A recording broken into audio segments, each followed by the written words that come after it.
I have put in. If at any time during the interview Mr. Trump feels he is being treated unfairly, he has been asked by me to say that.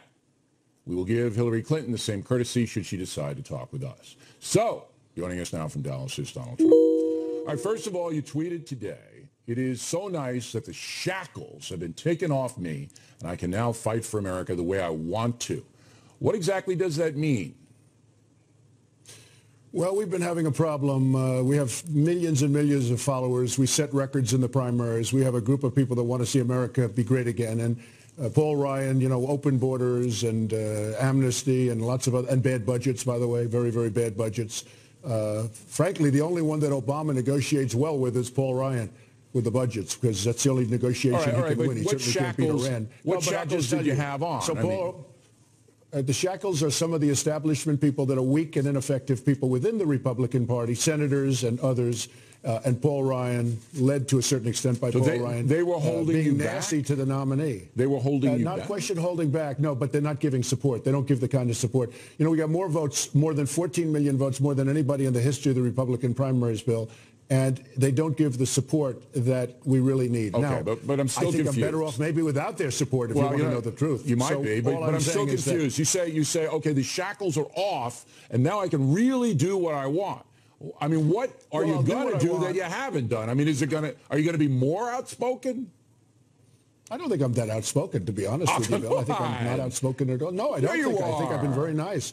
Well, it's not about being nice. I didn't say you weren't nice. I'm saying you're about as blunt as they come in political circles. That's why you won the primary. I don't think so. Look, no. I went to Ivy League schools. I went, you know, I mean, I'm so not. So did I. And look at the big mouth on me. I think, I know, and look how we turned out. Okay, but the fact is that I think we should get support, and we don't get the support from guys like Paul Ryan. He had a conference call yesterday with congressmen, with hundreds of them, and they practically rioted against him on the phone. One person stuck up for him. So I'm just tired of non-support, and I don't really want his support. You know, if he calls now and wants to, this happens all the time. If you sneeze, he calls up and announces, isn't that a terrible thing? So look, I don't want his support. I don't care about his support. What I want to do is I want to win for the people, because Hillary Clinton, she is a disaster. She is a disaster. And 4 more years of Obama, which will be worse than Obama, but 4 more years of Obama through Hillary Clinton, this country can't take it. All right, I think you've gotten that point across. I think we all know that. So I want to go forward. I want to see what your forward strategy is. 4 weeks from today, we'll all be voting.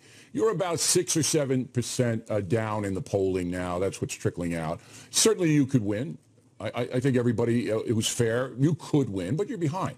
So let's start with risk assessment. Have you assessed how you're going to win back women who were offended by the recent exposition from Access Hollywood? Have you a plan to get those women back? Well, first of all, locker room talk, and most people have heard it before, and I've had a lot of women come up to me and said, boy, I've heard that, and I've heard a lot worse than that over my life. And, you know, if that's why I'm going to lose an election, to get rid of ISIS and to create strong borders and rebuild our military and do all the things we're going to do, including Supreme Court judges and saving the Second Amendment because it's under siege with Hillary Clinton, or as I call her, Crooked Hillary, which is what she is. If that's what's going to take to lose an election, that would be pretty sad. Then I have to go back to my other life. But I'll tell you what, I think we're going to win the election, Bill. I think we're going to win the election. People are tired. People are tired of Obama, and they're tired of Clinton. Okay, you're going to stay the course of what you've been doing. You're not going to add anything new, any targeting commercials, any special speeches? We already have one. No, we have a great commercial that went out today. I'm right now in Dallas, Texas. I'm flying to Panama City, Florida in just a little while as soon as I'm finished with this.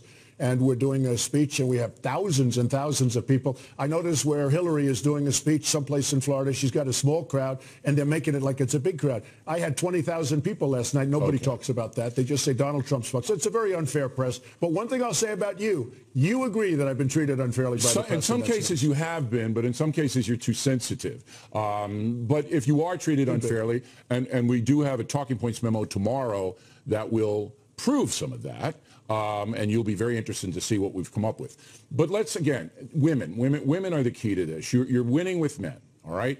And I think you will continue to win with men. But women are behind. With men big. You're behind with women. Are you going to target? I'm not sure I believe it. You know, whether you believe it or not, that's what the polling says. Yeah. Do you have any plan to speak to women directly or to target them with ads or anything like that? I do, but what women want, you know, we do the child care program that really Ivanka wanted very, very much. My daughter Ivanka wanted it. I agreed with her 100%. But what women want is they want secure borders. They want safety. They want law and order. They want, they want a police department that's allowed to do its job. They want justice for all. They want a lot of things that everybody else wants, and Hillary Clinton can't do it. She's been doing this stuff for 30 years, and she's failed every single time. I mean, you look at her tenure in New York State, it was a disaster. She's failed at everything she's ever done, including, by the way, ISIS. She created ISIS in a sense because of the vacuum left by the way they got out of the war. It was an Obama policy, but remember, it's when you're Secretary of State, I'm not making excuses. You're working for the boss. So now you are a man. Let's get back to hold it, Bill. Yes. You said I could interrupt. Yes, okay, go just ahead. one time. Yep. I hope to not do it again. Just so you understand, there was no ISIS when Hillary Clinton came along. Of course I understand that. The way they got out of Iraq, so there was no ISIS, so there were no countries. Now they're in 32 countries all over the world, including, by the way, the United States big league. She has them coming in. No, it's also on her. She was Secretary of State. A little bit. But if you get elected president, you're going to tell your Secretary of State what to do, and they'll do it or you fire them. But I want to get back to Bill, she was there at the beginning. She was there at the proud birth of ISIS. I'm sure she was very proud of it. Well, she screwed up Libya, too. Nothing. So she screwed Libya up Libya was her baby all the way. She screwed up everything. I mean, there's nothing she hasn't screwed up. Okay, all right. Now, your support. All right, so Ryan is gone. You attacked McCain today as well because he was mad about the tape thing. If you're elected president, you're going to need. You want to hear McCain? Well, I know you're going to wail on him. But let me ask the question. He was desperate to get my endorsement. I gave him the endorsement because he needed it for the primary.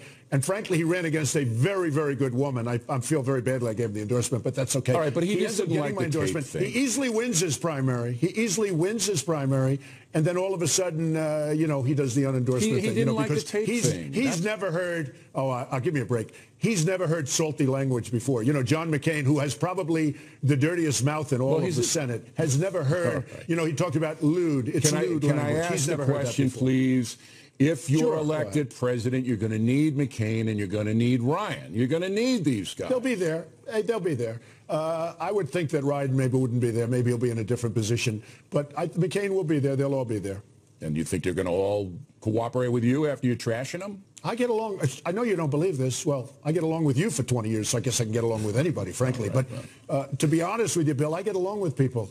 And I think you know that maybe better than anybody. What good it does. I'll get along with them. I don't know what good it does to trash people. You could say, I disagree. I wish they would endorse me. But to trash them, I don't know what good that does. Because he was begging for my endorsement. People are calling. His friends are calling. Be the bigger man. The first sign of a little bit of difficulty, he unendorses. All right. I wouldn't want to be in a foxhole with a lot of these people. That I can tell you. But McCain's a brave man. Including Ryan. He's a brave man. By the way, including Ryan, especially Ryan. I got that. Okay. Now, when we come back, I'm going to hold you over.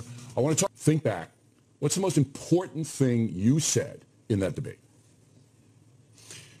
Well, I think a lot of things, but I would say the most important thing I showed in the debate, and as you saw, virtually everybody other than, some crooked polls said that we won the debate easily, was that Hillary Clinton, after being there for 30 years, has done practically nothing except talk.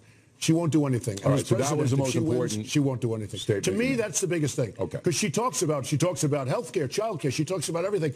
But she never does anything. You look at the bills she passed, a few naming projects. She named a couple of buildings or highway or something. She did practically nothing. Hillary Clinton has been there, and she criticizes, and she says what she's going to do, but she never does anything. But she got some stuff. To be fair, after 9/11, she did a fairly good job representing New York and getting things in here that the families needed and the victims needed. But I want to go to Well, she's not getting credit for much, I can tell you that. People think she was a lousy senator. She came in on the basis that she was going to fix upstate New York and create 200,000 jobs. And guess what happened? Everybody left. Okay. Now, Hillary Clinton, just putting aside the compliments that she gave your children and by extension you, did she say anything in that debate? And, trying to be fair here, that impressed you? Anything? Did she have any point of view that was worthy? Well, I'm sure she said a couple of things, Bill. You're asking me about the debate. I don't think I was extremely impressed with her performance. One thing I will say, right after the debate, they left and they said, oh, Donald was in her space. I never walked near her. I was at my lectern, and all of a sudden she walks right over to me, stands right in front of me, and the next day I read that I was in her space. I watched Lazio lose a debate because he went over to her and stood over her and handed her years ago, I guess, when they were running for Senate. Rick Lazio, nice guy. But he stood over and he took a lot of heat for that. So Smart guy. I thought it was a bogus issue. I said it her. last night. I didn't. No, wait a minute, Bill. It No, wasn't I mean, bogus. I said there wasn't She any. came into my territory. No, she came into my territory. I was standing at my lectern, right, and all of a sudden, from nowhere, she walks right in front of me. So I never walked near her. She stands right in front of me. The next day, I was in her space. I was standing at my chair, at my lectern. So this is typical Hillary Clinton. She's a phony person. All right, but it was the press that did it, and it was ridiculous. The whole thing was ridiculous. No, it was the Hillary Clinton camp that spun the press, and the press is an extension of Hillary Clinton. I mean, it's part of the rigged system. The press is a total extension of. Look, if Hillary Clinton didn't have the press, she'd be right now. She wouldn't be running. She would have lost immediately. But if she didn't have the press on her side, and it's a total fixed job. If she didn't have it, she'd be at 10% right now. Nobody wants her. When you see how you're being treated not only by the national press, but say Saturday Night Live, you got Alec Baldwin now doing you, Kate McKinnon doing Mrs. Clinton. Do you feel that it's coordinated? There's no doubt that most of the press, and I said this from the very beginning, you remember, I told you that the day you announced that you were going to get hammered personally, not just because of your policies, just because they don't like you, they don't think you're worthy for this job, all of that. They don't like what I stand for. Well, yeah, that's true, but it's more you. They don't like what are they worthy. I mean, look, I'll compare my IQ with anybody, okay? So they don't like. But if you compare you to Romney, they don't want borders. They didn't like Romney. Excuse me. But it wasn't as personal as against you. It's personal against you. Well, I'm very proud to say they say this is the all-time pylon in history in terms of. So my question is it coordinated? Do you believe it's coordinated? Hey, Bill, yeah, I do think so. Before I ran, I used to get great press. In fact, my wife said the other day, she said, you used to never get a bad story. Well, I got some, but I get very few. Now I have I can be on the front page of the New York Times in 3 different stories, and every one of them is a hit job. And you understand that. No, it's a very unfair press. But I knew it would be bad. I didn't know it would be this bad. I used to talk. I said, boy, am I going to get hit? Because I stand for strong borders. We have to strengthen up our country. We're not going to have a country if we don't have borders. And people are pouring across. By the way, ICE and the Border Patrol guards, Border Patrol agents, just endorsed me. 16,500 agents plus all of ICE. But you missed an opportunity. No, ICE was last week, Bill, just so you understand. You missed an opportunity because in the WikiLeaks exposition, apparently Hillary Clinton said to a bunch of Brazilian bankers that she wants open borders. I thought you were going to hammer that all day long in the debate. You didn't. The problem is, Bill, I would hammer it, but the press doesn't pick it up. The press is hardly even talking about WikiLeaks. You know that. WikiLeaks is amazing, the stuff that's coming out. It shows she's a real liar. She said, well, you have to say to the public and you have to say to your donors different things, okay? The press doesn't even pick this stuff up. You look at, where have you seen it? They hardly write stories about it. It got overshadowed by the Access Hollywood stuff. I mean, no, on Friday night. It wasn't overshadowed. Well, let me just tell you. On Friday night. Just let me tell you. On Friday night, I'm sitting here doing live show. I got WikiLeaks all day long on my show. And then all of a sudden, an hour before airtime, this Access Hollywood thing explodes. So everybody's running around like this, bum, bum, bum, bum, bum, bum, bum, and the story got buried. And so that's what happened on that one. Bill, they should be speaking about what's going on in WikiLeaks. Just today, just before I put this on and stood before your cameras, they have incredible stuff coming out even today. In fact, as soon as I'm finished, I'm going to read it, but it was incredible stuff. Yeah, it's you about pick it the up. coalition. Fox picks it up, but nobody else is picking it up. Well, we report it. CNN, which is totally crooked, the Clinton News Network. CNN, first of all, their ratings are terrible. I don't know if you've seen their ratings. They're doing better because they're on Hillary's side and all of that. But you're right. I'm not going to dispute the fact that they're doing badly in the ratings. 80% of the press doesn't want you to win. That's a lot, 80%. But you always have a forum here, and I think Fox News has given you a fair shake. Would you say that's accurate? I would say, I would say Fox has been pretty good. Your guys in the morning have been fantastic. You've been fair. I wouldn't say you're the greatest, but you've been fair. I think Fox has been over. No, you have some great people. Sean Hannity is a great person. You have some great people, and you have some people that, frankly, don't treat me fairly. All right. But you've been fine. I'm not going to jump up and down. I appreciate you coming on because, look, you gain currency coming in here because I'm not. I do? Rooting for anybody. I'm asking you the hardest questions I can ask you, and you sit there and you answer them. And guess who doesn't answer them? I do. Guess who doesn't answer them? Let me guess. Is it crooked Hillary? I would never be disrespectful and call her that.